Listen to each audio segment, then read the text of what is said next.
Hello! Welcome to my channel and to another episode of Malezi Friday. My name is Jennifer Munanie and I am the founder of Lea Lactation.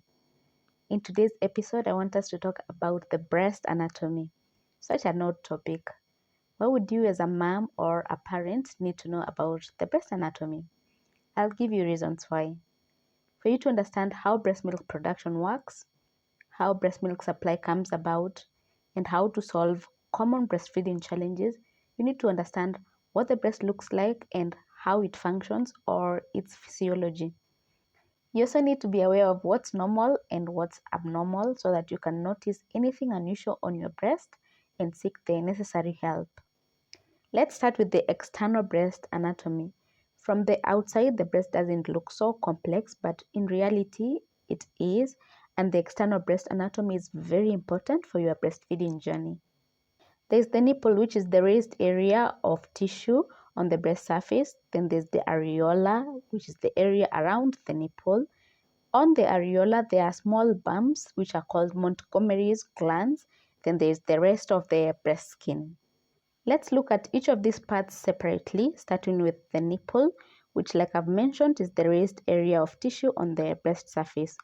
Nipples come in different sizes, shapes, colors, and sensitivities.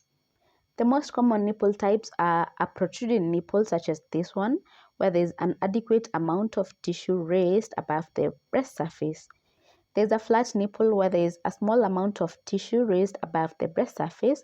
Then there is an inverted nipple where the nipple is on the inside. These different types of nipples affect your breastfeeding journey in different ways. For your baby to breastfeed, they need to latch onto a platform. With a protruding nipple, that's easy.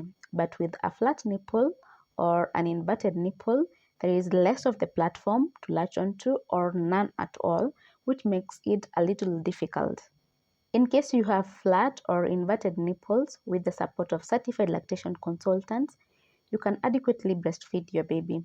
They may recommend temporary use of tools such as a nipple shield to provide that platform that your baby needs to latch onto. It is possible to have different nipple types. You may have a protruding nipple on one breast and an inverted or a flat nipple on the other breast.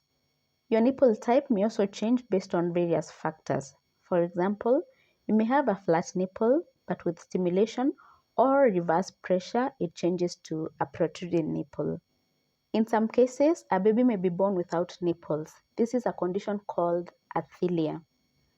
In other cases, a baby may be born with multiple nipples, that is more than 2 nipples.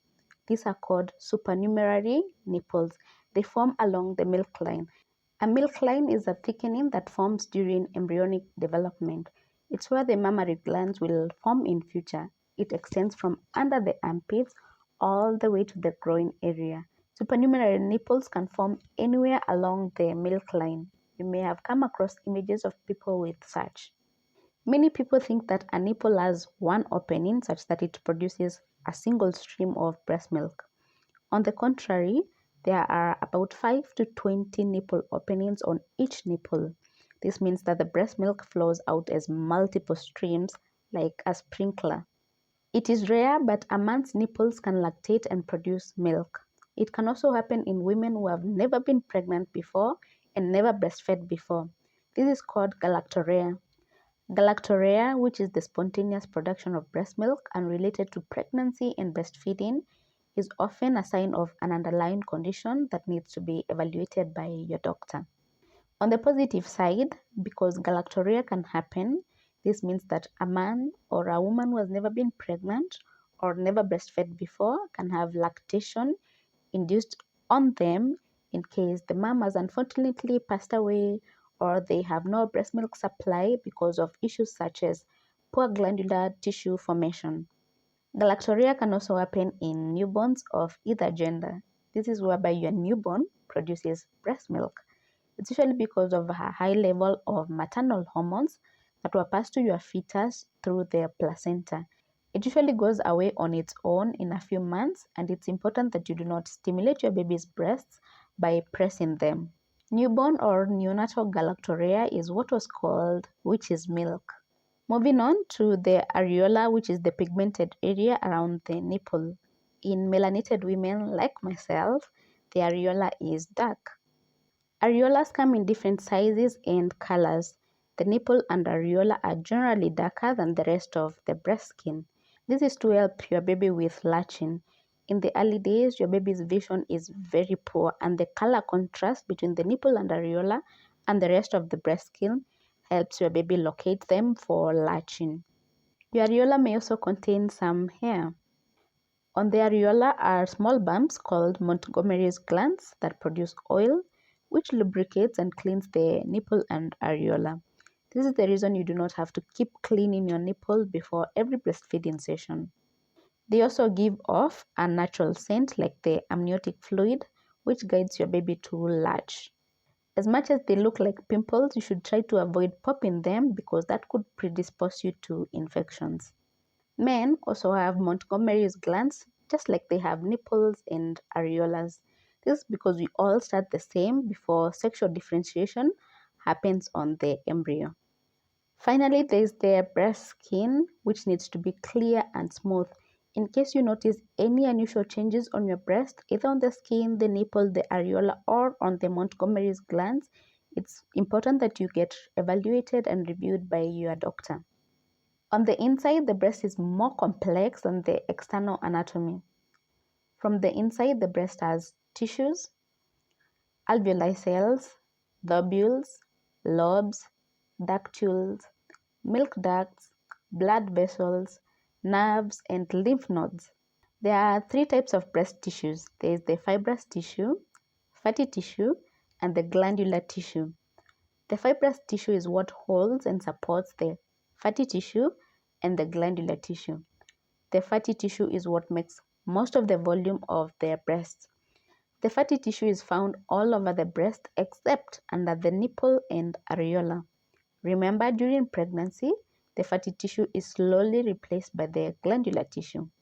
The glandular tissue is the milk-making tissue. This is where breast milk is produced. It has the lobes, lobules, ductules, and milk ducts.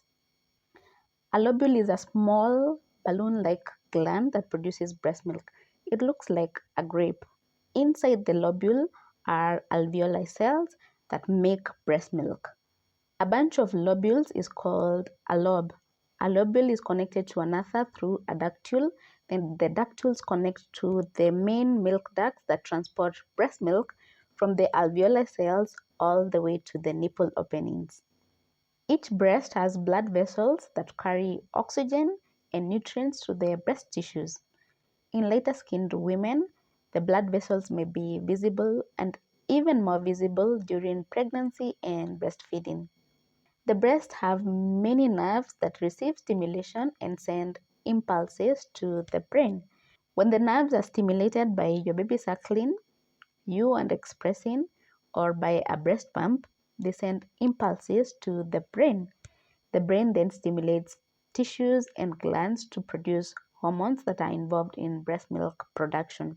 Remember, the nerves do not control breast milk production. What they do is that they receive and send signals to the brain. The brain then stimulates tissues and glands to produce hormones. These hormones then regulate breast milk production.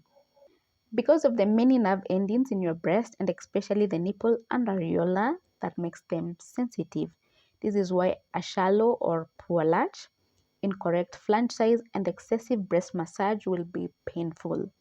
The breasts also contain lymph nodes. These are small structures that fight infections throughout the body. The breast lymph nodes extend under the armpits and above the collarbone.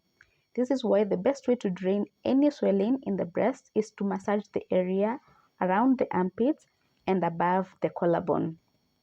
I know that's lots of information which may be difficult to understand, but in case you do not understand anything else, please understand the glandular tissue, which is the milk-making tissue that contains lobules, lobes, ductules, and milk ducts. Breast milk is made or produced by alveoli cells that are within a lobule. A group of lobules is called a lobe. A lobule is connected to another by ductules. The ductules connect to the main milk duct that transports breast milk from the alveoli cells to the nipple openings.